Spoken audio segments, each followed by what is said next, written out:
What's up, everybody? The Setup Man coming at you today from Darlington, driving a Cup car in test session. This is a slider or preset setup for a Darlington. Clear the pits, hammer down. Probably the worst oval that I have, so I was hesitant to put out a video on it because I just wasn't sure if I could come up with anything decent or not. But this is a 29.2. That's what I ran with it, albeit barely in the 29.2s. But you guys can try it out. Tell me what you think. Like I said, Darlington is probably my worst oval. It is tight. It is narrow. It is bumpy. You slide around some. It's just not my best track, but I'm giving you the best that I've got here. So let's see what I can get here on video. I'd really like to get at least a 29.3 on video for you guys, because like I said, I've hit 29.2, but I only hit it once. So I'm really thinking that the 29.3 is what I can hit on a consistent basis here. Felt like I didn't hit turn 2 real well there. See if I can clean it up just a little bit. That was a 29.4. I'd really like to hit a 29.2, but I think a 29.3 is probably more realistic.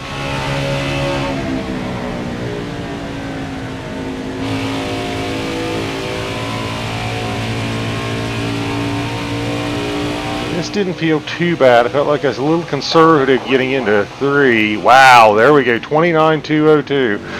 I will take that.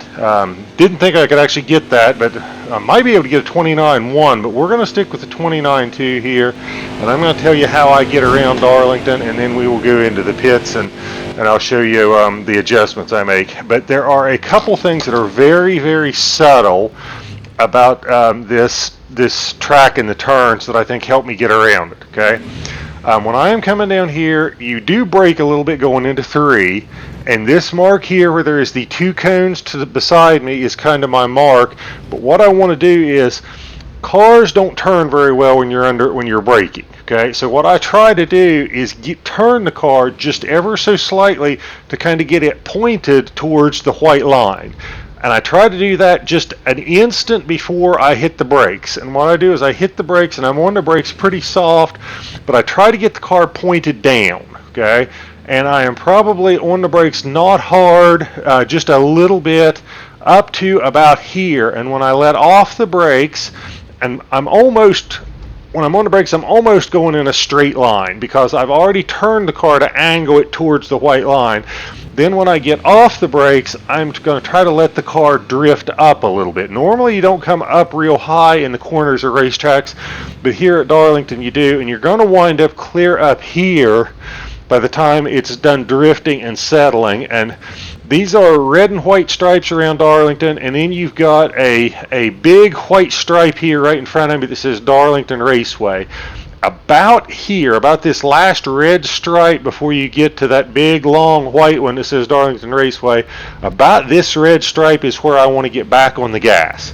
And when I get back on the gas, I can usually get back on the gas pretty hard, and then I usually wind up running fairly high up against the wall around here, all the way around the exit. If you get the car to the bottom without scrubbing off any speed, that's great. You usually don't get loose coming off of turn 4, so you can be pretty aggressive with turning the wheel.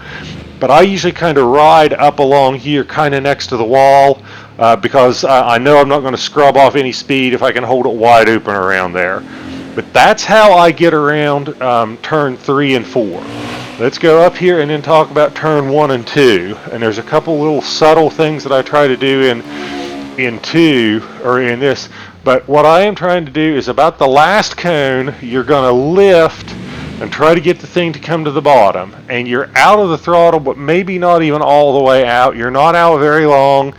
And then as soon as it gets to the bottom, you get on the throttle. Then it's a little bit similar in that I like to get up by the top part of the racetrack in the middle of the corner. But here's where it becomes different. In 4, I run the high side all the way around. In 2, I don't.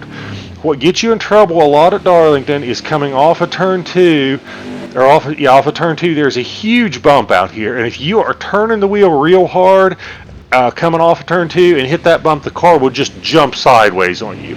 I try to get the car down to the bottom before I get to the exit, so that way I'm not turning the wheel very hard. I try to bring it down to the bottom, and then I'm straightening the wheel up and letting it drift out. It seems like that helps it go over the bump here and keep you from getting sideways, and I don't have to lift. So that's how I get around here a little bit. There's no braking in 1 and 2. There is a little bit of braking in 3 and 4. The other thing I would tell you that some people do that I think works pretty well is they pump the brakes in 3 and 4 to help get the car to turn. So a car doesn't want to turn when you're on the brakes, so sometimes they'll pump it, lift, and when you're lifting, that's going to make it easier for the car to turn. So especially if you feel like you've overshot the corner a little bit and you're going to hit the wall, try pumping the brakes a little bit, and that'll help get the car to turn back down here. So after having said all that, let's go to pit road. I will say before I get to pit road, this is a 4 slider. So I number them 1 through 9, with 1 being the tightest, 9 being the loosest. This is a 4, so it's 1 click to the left of middle, but it is a 4. This works pretty well. It doesn't really get loose on you on the long runs. And here we go. I went up to 50% on the tape. You could probably go up 55. I think this is like 2 clicks up. I went down 3 clicks on the wedge, so I'm at 49.2, okay? Then I went up a pound on the right front, and then I think this is only down half a pound on the right rear. I think the default is 49.5 here, but I think I only went down half a pound on the right rear, up a pound on the right front, did not change the left sides at all. Down 3 clicks on the wedge, up 2 clicks on the tape. You could probably go up another click on the tape, but I don't think you carry that much speed at Darlington that it makes that much of a difference how you run the tape. But that's what I got at Darlington. I'm going to click here and go to the garage so you guys can see that I'm running a 4. So here we go. There is 4. So I'm going to hit the X button to change this. Now you can see I'm 1 click to the left of middle. That would be a 5. So this is a 4. That would be 3, 2, 1. So 1, 2, 3, 4. So I'm 1 click to the left of middle. 29.2, based on what I ran, you can probably get a 29.1 out of it because I was at a 2.02. But try this setup out. Give me some feedback. Let me know what you think. And like I said, Darlington's not my best track. It's probably close to my worst. I worked pretty hard on this. I'm not sure that I am the best driver at Darlington, but that's the best I got. So hope you guys enjoy it. Hope you guys like it. Thank you guys so much for the support. Hope this runs a lot of fast, great laps for you, and have a good evening.